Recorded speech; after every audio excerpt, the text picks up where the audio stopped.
Bonjour les gars, comment ça va? Bonsoir, salam alaikum.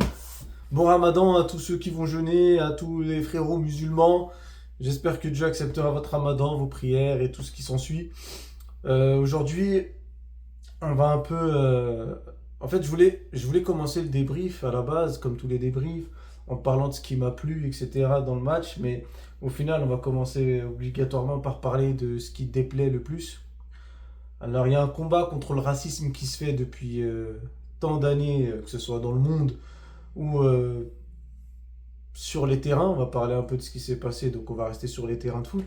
Maintenant, le problème, c'est qu'à la base, la plupart des choses qu'on voyait, c'était le combat contre le racisme euh, à l'extérieur. Enfin, à l'extérieur, quand je dis à l'extérieur, c'est en dehors de la pelouse elle-même, c'est-à-dire sur les tribunes et ce qui peut se passer en avant-match, etc., etc., supporters et tout.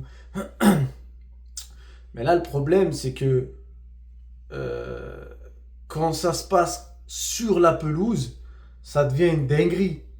Alors, j'ai envie de dire, on ne sait pas si c'est vraiment ce qui a été dit ou pas, mais en vrai, on sait parce que euh, j'espère ne pas me tromper, mais c'est mon idée à moi en tout cas.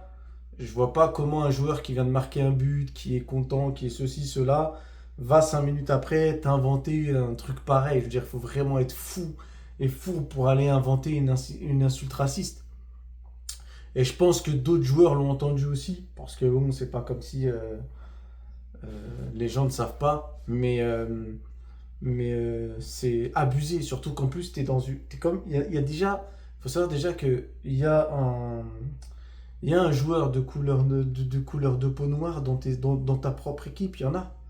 Ça veut dire que c'est vraiment des trucs idiots parce que je me dis parfois que certains, certaines personnes disent des choses qui ne pensent peut-être même pas en vrai. Parce qu'en vrai de vrai, c'était vraiment raciste. Parce que nous, moi personnellement, je ne vais même pas dire nous, moi personnellement, j'en ai connu. Mais en fait, il y a ce que j'appelle les vrais racistes, c'est-à-dire les mecs, ils t'aiment pas, ils t'aiment pas. Peu importe ta couleur ou pour autre chose, peu importe. Mais ils vont pas aller vivre avec toi s'ils t'aiment pas. Tu vois ce que je veux dire? Maintenant, si tu choisis de faire du football, frérot, même dans ton équipe, il va y avoir des gens de couleur, des Arabes, des Africains, des Juifs, tout ce que tu veux. Et comment tu fais? Comment tu fais si t'es pas prêt à accepter tout le monde? Ne fais pas ce métier, en fait. C'est n'importe quoi. C'est débile. Donc des fois, je me demande, est-ce que vraiment la personne qui fait ça, parce que là, on parle d'un joueur de foot, même d'un supporter en vrai, pour rester dans le cadre du foot, je vais pas parler de ce qui est à côté, mais que tu sois supporter d'un club, tu seras automatiquement entouré de gens qui ne sont pas comme toi, en termes d'ethnie, de religion, de ce que tu veux. Mais frérot, t'as choisi ça et si t'aimes pas les gens qui t'entourent dans ces trucs-là, fais autre chose. Je veux dire, t'es footballeur, c'est-à-dire dans ton équipe, il y aura de tout. Dans les équipes adverses aussi. Donc, encore, tu te dis, vas-y, c'est ton adversaire. Oh, vas-y, t'es fou, t'es raciste, vas-y. Ok, on va dire oui. Parce qu'en fait, on peut pas dire non. Parce que ça existe.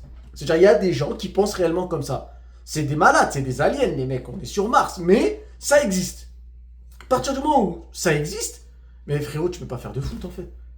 T'es obligé, c'est obligé que tu vas jouer contre des gens dont tu n'aimes pas la race, l'ethnie, ce que tu veux, et il y en aura aussi dans ton équipe. Mais il faut être schizophrène pour faire du football. Donc des fois, je me dis, est-ce que c'est juste pour blesser un joueur que tu dis ça? Ce qui est encore plus grave, à mon sens, si tu l'es pas. Parce que si tu l'es pas, tu dois connaître la gravité de ce que c'est ce truc-là, et tu le lances pour blesser quelqu'un. C'est une dinguerie en vrai. Et de deux, tu fais ce sport. T'es complètement fou, quoi. Ça n'a pas de sens. Ah, frérot, c'est comme ça la vie, hein. Il va y avoir des gens plus clairs que toi de peau, plus bruns, plus foncés, d'une couleur que tu. Toutes les couleurs possibles, frère. Il n'y a pas des gens roses, hein, on est d'accord. Mais ce que je veux dire, c'est que tu vas tomber sur tout. Parce qu'en fait, moi je veux rester dans le football. Et dans le football, justement, c'est la richesse de ce sport, c'est que tu viens de tous les pays. Tu vois, et dans les meilleures équipes, que ce soit dans les meilleures équipes ou dans les plus petites équipes, tu vas essayer de faire la meilleure équipe possible avec ce que tu as, tes budgets et tout, mais tu vas aller chercher dans le monde entier. C'est ça le football en fait. c'est impossible, sinon tu peux pas, c'est une dinguerie. Déjà dans le monde, c'est une dinguerie, mais dans un sport où c'est la base du sport, ça veut dire, il y a de tout. Comment tu fais pour être Sistra? C'est une dinguerie. Eh, il y aura de tout, frère, hein, du cheveu long, du cheveu court, du crépus. Imagine, t'aimes pas les chauves, tu fais comment? On joue en perruque. Non, mais c'est une dinguerie. Ah, j'abandonne le projet, franchement, j'ai plus les mots. C'est trop. C'est trop. Et franchement, si ça a eu lieu, c'est une dinguerie. Parce qu'à un moment donné, j'en ai marre. Il faut soit arrêter les matchs. Défaite sur tapis vert, interdiction de jouer au foot. Quel foot? Interdiction, le Habs pour la prison. Moi, je dis aujourd'hui, hein, et c'est une dinguerie hein, ce que je dis, je m'en tape, les racistes doivent aller en prison. Il doit y avoir une peine pour raciste. C'est tout, frère. Tu veux être raciste, eh, garde-le en toi si vraiment ça te picote. Si c'est un genre de Covid-Z, vas-y, frère. Covid-X. Mais transmets pas le truc et n'en parle pas, frérot. Tu peux pas. Non, mais non, les gars, mais non. Après, et en plus, le pire, c'est qu'on te dit oui, mais il a parlé sous son maillot. Donc, Pépère l'abeille, on peut pas savoir. Le mec, il joue et tout, son match, il finit son match tranquille. Non, ça, c'est une dinguerie, son nom. Bref, maintenant, on va parler un peu plus de football, puisque je vais pas faire ma vidéo là-dessus. Eh ben, Vini a marqué, hein? Alors on sait pas, est-ce que c'est un but d'un être humain, d'un mec bizarre, d'un animal? Apparemment, les gens ont des doutes. Voilà, ça me choque d'essayer de rentrer dans le jeu pour dire que c'est de la folie, quoi. Bref, en tout cas, Vini l'a marqué, je suis heureux, vous savez comment je kiffe Vini. Et en plus que ce soit lui qui marque en Ligue des Champions, c'est exceptionnel. Parce que c'est le meilleur joueur de notre équipe, à mon sens. Je le dis encore, je le répète, meilleur joueur, pas meilleur buteur, pour ceux qui vont craquer. Mais en termes de passe, en termes de comment il existe dans les matchs, comment il peut influencer un match. Regardez, aujourd'hui, on regarde les 30 premières minutes, même la première mi-temps, c'est pas ouf. Il a failli faire une super passe D à Mbappé, par contre, c'était exceptionnel cette action Carreras, Mbappé-Vini, c'était magnifique. Mais à la fin, il te sort un but que tu sais pas. Dédicace aux gens qui pensent que Vini s'est pas tiré. Pablo, petite dédicace. Et plus sérieusement, c'est une dinguerie. Franchement, c'est une dinguerie. Que ce soit lui qui marque, franchement, ça fait plaisir. Ça veut dire vraiment qu'il est en train de revenir petit à petit. Maintenant, on va pas s'attarder que sur Vini, on va parler du match en lui-même. Moi, j'ai trouvé le match vraiment bon. Et je trouve qu'on est en train de commencer à trouver, à trouver un collectif un peu huilé. Oh, le match de Kamavinga. Et que vous soyez d'accord avec moi ou pas. Vous voyez, si demain tu me demandes quel type de milieu tu veux, quel genre de recrue tu veux pour le Real Madrid, comment tu veux qu'il joue, qu'est-ce que tu veux qu'il fasse, c'est lui.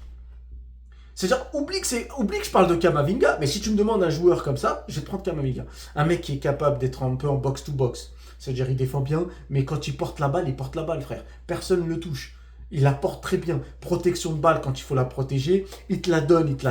Alors certes, il n'aura pas la qualité de passe d'un Guimarães ou d'un Trent, mais il sait libérer le ballon en fait. Il sait libérer le jeu, il sait faire respirer l'équipe quand il faut, quand il a ce niveau, hein, bien évidemment. Et là, c'est exceptionnel. Moi, j'ai kiffé son match à Kamavinga. Après, il y a des trucs, voilà, on connaît Kama. On sait qu'il y a des petits défauts techniques, des petites pertes de balles, des fois, des petites passes ratées. Mais non, c'est pas grave, rate frérot. Si tu me fais tout le temps des matchs comme ça, fais ta vie. C'est pas grave. Arda Güler, il m'a plu et déplu. Il m'a plu parce que le fait que, en fait, c'est contradictoire, parce que je veux dire, mais le fait qu'il prenne ses responsabilités de temps en temps, ça plaît. Mais le problème, c'est que dans sa prise de responsabilité, je trouve qu'aujourd'hui, il a fait beaucoup de mauvais choix. Il a tiré une ou deux fois quand il devait la passer. Il l'a gardée quand il devait la passer aussi. Et moi, ça m'énerve parce qu'on critique Bellingham sur le fait qu'il porte trop la balle avant de la donner. Si Arda commence à faire pareil, alors que soi-disant c'est un mec qui fait la passe en premier lieu, c'est pas bon. C'est pas bon pour lui parce que ça tue un peu son jeu. Même s'il a tenté une frappe ou deux qui était pas mal. Mais par exemple, sur sa deuxième phrase que le gardien dévie, pardon, il y avait un mur défensif. Devant lui, il a trouvé un petit espace, mais le gardien l'a eu. Mais il y avait une passe à faire pour moi, à mon sens. Il y avait des gens mieux placés que lui pour tirer face au but. Mais après, c'est un autre débat. Mais en tout cas, voilà. Je ne vais pas lui tomber dessus pour une action où il aurait pu la donner, ou deux actions où il aurait pu la donner.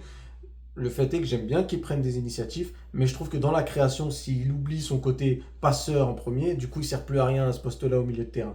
Et ça, c'est problématique. Rudiger, je le veux tout le temps. C'est chiant hein, parce que c'est pas, on sent qu'il est sur, il est pas, c'est pas le Rudiger d'il y a 2-3 ans, mais il t'apporte une sérénité, une présence, un charisme qu'il nous faut. Ça veut dire, moi, je veux soit Rudiger. À la base, je veux Rudiger Asensio en défense. Je veux pas Hussein. Maintenant, si t'as pas Asensio, que t'as Rudiger Hussein, pas grave. Mais Rudiger, il faut qu'il soit là. Tant qu'il est capable de jouer, il faut qu'il soit là. Il fait pas des super matchs, hein, mais c'est un mec prestance, solide. Il va aller au contact. Et ça, c'est archi important dans une équipe. T'as toujours dans les deux. Quand t'as deux défenseurs, dont un qui est plus dans la relance et tout, t'as toujours un cogneur. Enfin, des fois, t'en as deux, comme Pep Ramos. Mais je veux dire, t'as toujours un cogneur et c'est important. C'est pour ça que je veux qu'il reste.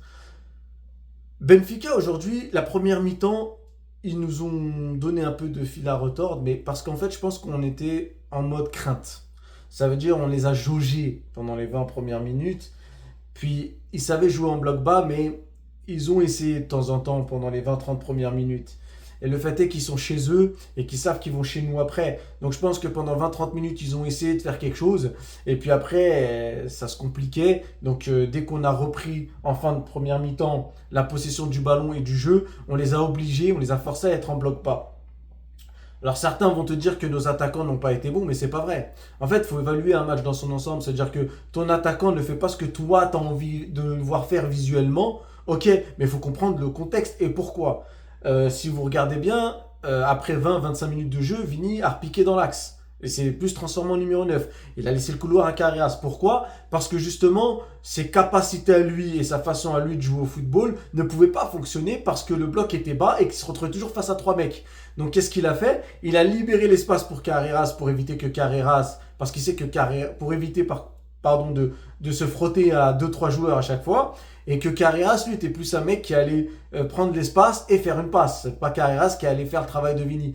Donc ce qui fait que Vini, en piquant dans l'axe, du coup, il en prend un ou deux avec lui, et Carreras joue des 1 contre 1 et essaye de centrer. C'est pour ça que la combinaison, si vous voyez bien, la plus belle combinaison que j'ai vue en tout cas, et il y avait Mbappé et Vini dedans, donc on voit bien qu'ils sont capables de se trouver s'il y a du mouvement. Passe de Carras, Tableau de Vini, frappe d'Mbappé. Bon, frappe d'Mbappé, il a fait une frappe de 6ème, mais c'est pas grave. En tout cas, ça prouve que ils peuvent se trouver Carras et Vini dans certaines actions, et Vini Mbappé aussi, mais il faut pour ça du mouvement.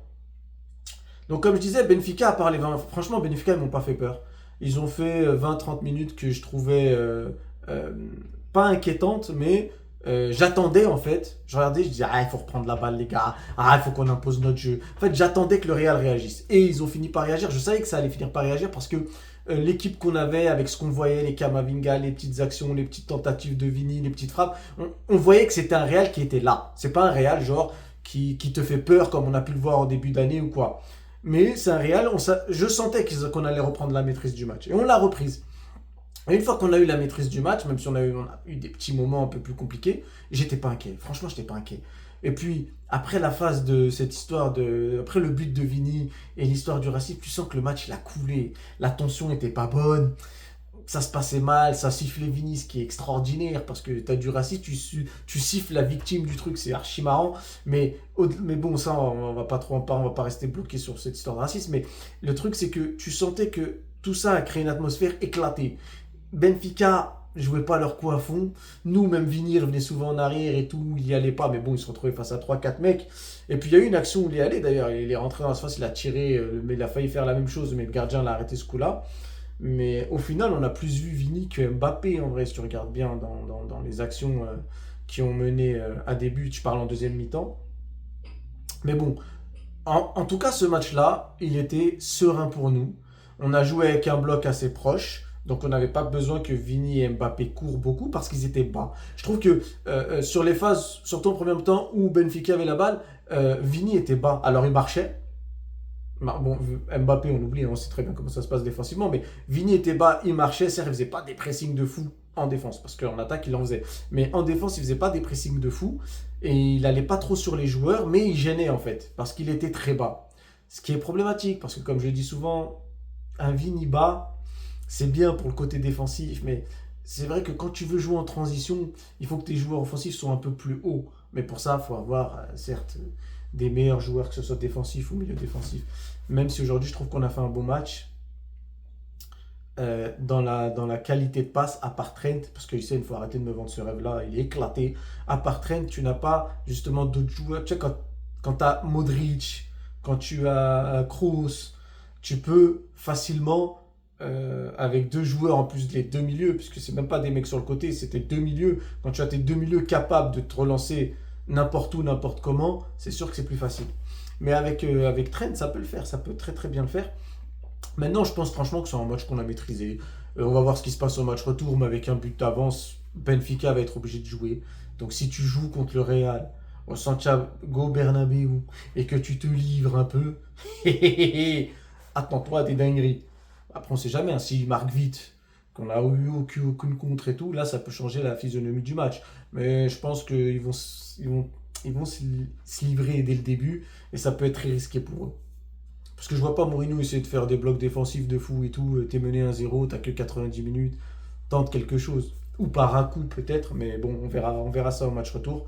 Bon, désolé si la vidéo a duré un peu longtemps, c'est parce que j'ai pas pu parler que de foot. D'ailleurs, c'est très dur de parler de foot parce que j'ai toujours cette dinguerie dans ma tête. Voilà, pour en revenir à ça, franchement, que ce soit un joueur qui est sur la pelouse, qui fait ce genre de choses, qui dit ce genre de choses, c'est inacceptable, les gars. Bon, bonne soirée à vous. Encore une fois, bon ramadan à ceux qui le font. Et j'espère qu'on aura plus ce genre d'images dans un match de foot, espérons-le, hein.